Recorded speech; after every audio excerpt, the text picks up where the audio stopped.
یہ ایک ایسی قوم تھی جو روشنی ہوتے ہوئے بھی اندھیرے میں جی رہی تھی۔ دل سخت ہو چکے تھے اور حق ان پر بوجھ لگنے لگا تھا۔ اللہ نے یونس کو بھیجا مگر قوم نے سننے سے انکار کر دیا۔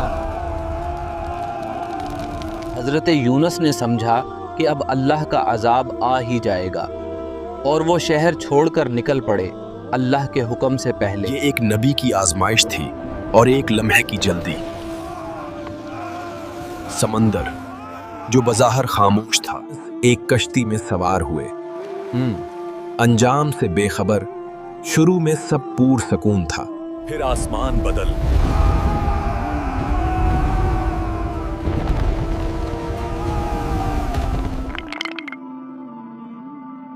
قرعہ ڈالا گیا اور نام یونس کا نکلا۔ نبی نے سر جھکا لیا۔ یونس کو سمندر کے حوالے کر دیا گیا۔ یہاں نہ آواز تھی نہ سہارا۔ اللہ کا حکم آیا اور ایک مچھلی آگے بڑھی۔ یونسی مچھلی کے پیٹ میں چلے گئے۔ 3 اندھیرے،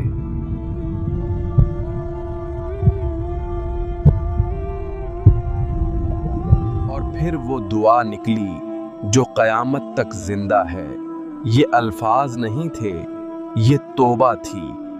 لا إله إلا أنت سبحانك إني كنت من الظالمين۔ اللہ نے دعا سن لی اور مچھلی کو حکم ملا، چھوڑ دو۔